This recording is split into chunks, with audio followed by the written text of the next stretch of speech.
This one's been finished for a while, but I haven't really talked about it because I didn't feel that there was an awful lot to say about it. It was one that I'd gone over, and I wrote the word the sun on the back of it.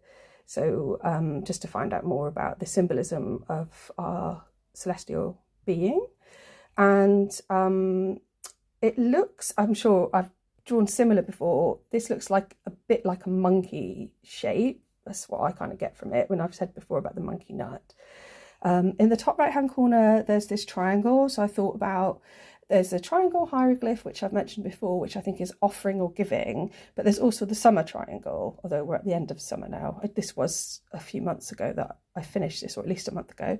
And then almost like a comet that's coming in from the side there, possibly.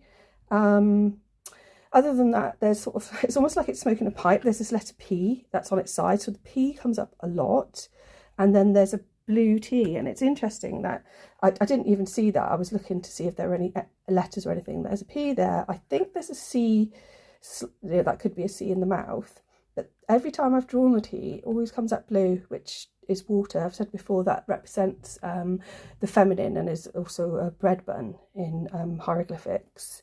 There's also this sort of, as if there's two leaves crossing over, so it's a little bit like the yin yang symbol there. You could possibly say this was a snake coming up here. I think with this one I could have spent longer letting my hand be freer and make more of a, you know, strange, interesting symbols. But I do like looking at it. It's just that the symbolism isn't as deep as some of the others, but that's not the most important thing. It's just that it's a piece of art, right? So I thought I might as well mention some of the other things that I'm working on. This is one that I've started, which is the energy of the full moon. I'm sure that'll look completely different by the time it's finished. This one is a little bit more progressed, although it may completely change again.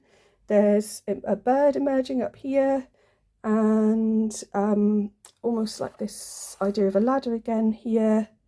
But as I say, that may change slightly as it goes along.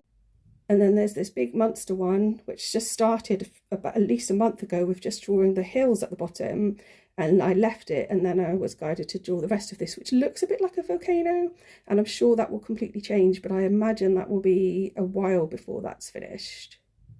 And I just recently started this one about the tree of life, but I'm sure that will look completely different by the time I finished. Thank you for listening, and please follow me.